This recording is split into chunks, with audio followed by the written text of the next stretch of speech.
Redditors who grew up filthy rich. What did you think was normal till you learned otherwise?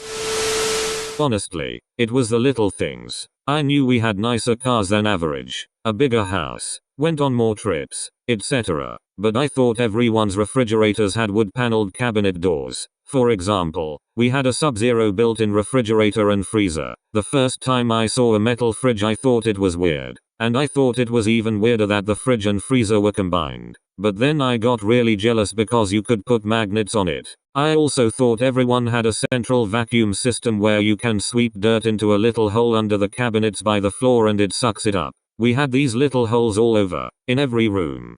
Stuff like that. Probably a weird example, but growing up all of our dishes were made of fine china, Waterford glassware, etc. And I just thought that's what plates and stuff were made of because we didn't have anything else. Then one time I went to a friend's house for dinner and we ate on colored plastic plates and non-matching plastic cups. I just thought that was the weirdest thing ever and asked why we were eating with camping dishes. I myself am not rich, but I have an uncle who is very well off. So one of my not rich aunts was complaining about her car acting up on her. Well, my cousin from the rich family was listening and got really confused. So he just asked her, well, why don't you just get rid of it and go buy another one? This kid was probably 13 or so at the time and had no concept of not enough money. He couldn't understand why you wouldn't just go get a new something if your old something didn't work. I thought everyone got to eat dinner quite often with the president. I always thought the president has dinner at random houses until I learned otherwise when I finally joined regular school. I was homeschooled till I was age 9, and no kid believed my dinner story. Dad was ambassador of Kenya to Saudi Arabia.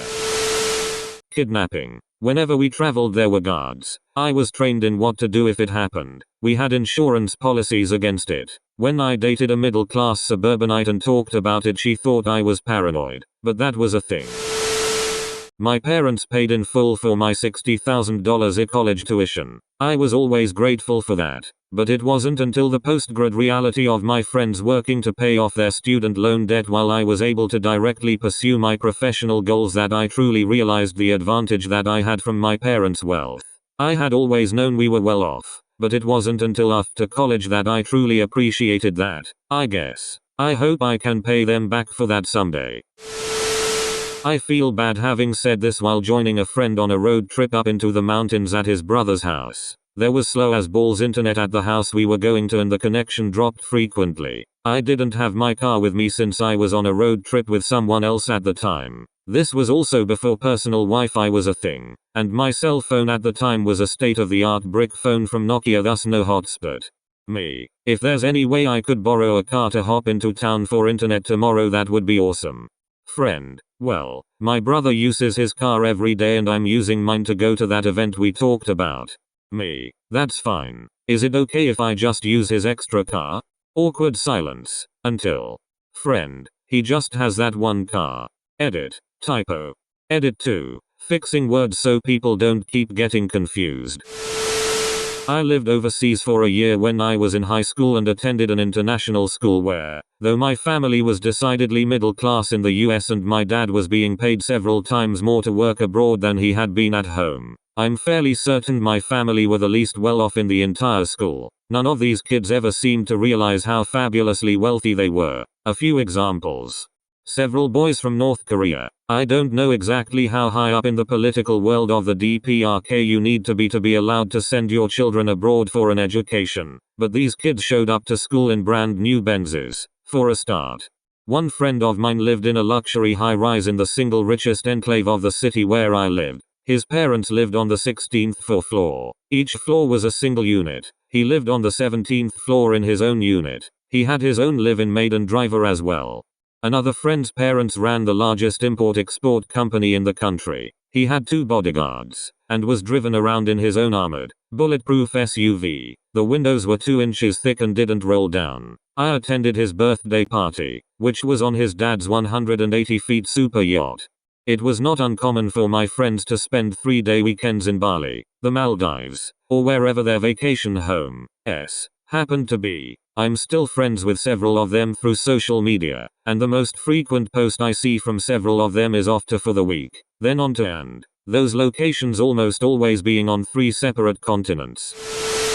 I thought until the start of high school that a $100 bottle of wine was cheap. Expensive ones were several thousands after all. At the end of the year we decided to offer our retiring teacher a bottle of wine and he said, "Don't buy a $100 bottle." I made a joke about how picky he was and made a fool of myself. Edit. Sorry about the $sign. I live in France and there we put the euro sign after the number. My roommate in college would order a catered meal for every dinner. Like he'd have a restaurant bring so much takeout that they'd bring it in those aluminium trays and heaters underneath and a server would stick around to dish out the food and clean up afterwards. It took us a couple months to realize that he thought this was totally normal behavior and was confused why we made such a big deal about it. He saw it as kind of a splurge but not crazy out of the ordinary. Until I just pointedly asked Kevin, the server, who else he did this for in the entire city we were living in. Just him. My roommate just looked shocked. The interesting thing was the fallout. This was only part of the reality check that college dealt my roommate. He really was raised to think catered meals and drivers and massive wardrobes were the norm and he felt deceived. That's how his parents lived. That's how his friends lived. He'd never known anyone who didn't live that way. I mean, it's hard to imagine, but he really did feel like his whole life was a lie and he felt really dumb for not seeing it before. So he really swung the other direction. He rejected his parents' help, started working on his own, got crazy tight about finances, and became honestly annoying about money. But it was a learning curve, so we were patient. It was inspiring to watch someone take control of their life. We never have sympathy for the wealthy, but it was a painful growing experience for him and I was proud.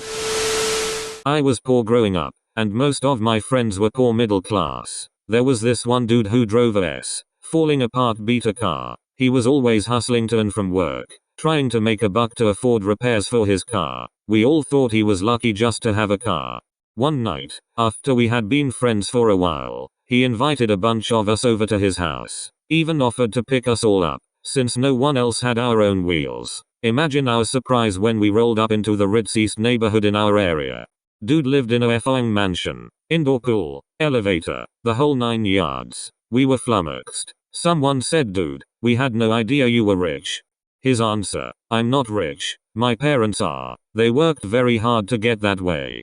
At first we felt bad for him. Effing filthy rich parents and dude is working his ass off to afford a beater? Now I get it though. Edit. Just wanted to point out, I grew up in a major East Coast city with a good, though sometimes annoying, public transportation network. Having a car wasn't a necessity by any stretch, but it did make life a bit easier. Having a car at 17 of any sort was definitely impressive in my circle. Edit again. It was one of the outer boroughs of NYC. Interesting to know so many other cities have annoying public transportation. I wasn't the one who was filthy rich, but I went to a fancy private school from 9th grade to 12th grade on scholarship. There were tons of kids there who didn't know exactly how rich they were. I remember one girl complaining about how her parents were buying a third house in Florida but that it cost $1 million less than her main home, which was around $4-6 million. I have so many stories where the rich kids from my school didn't realize just how rich they were. It was pretty sad. Edit. Grammar edit. BC sleep deprived me is a dump. I went to a fancy school too. My friend was pissed off because her parents divorced and her brother had to share an annex of the house. Own kitchen, bathroom, lounge, 2 bedrooms, rather than have separate ones like when they lived together. They were about 12. My parents are very well off. When I was growing up that wasn't the case, though. My dad was working and doing his master's part-time and my mom stayed at home. We lived in a very small condo. My mom always tells a story about my much wealthier relatives coming over with their son. He ran around the whole house and came back so confused. He asked my mom and dad where the rest of the house was. Anyways, the point. My parents are quite well off now. I'm older and don't live at home anymore, but I have a much younger sister who does. Watching how growing up with money has made her is painful. She is incredibly spoiled, entitled and quite frankly, a brat. When my stepdad started college, he went out to dinner with his friends. When they got their bill and were getting ready to leave, he was really confused. He had never had a one-course meal. He was under the impression the next 3 would be coming any moment. Thank you for watching. If you enjoyed today's video, drop a like and subscribe. Please check out more of our videos or our playlist. It is perfect for when you want background noise or to put on when you are falling asleep. Once again, thank you and have a great day.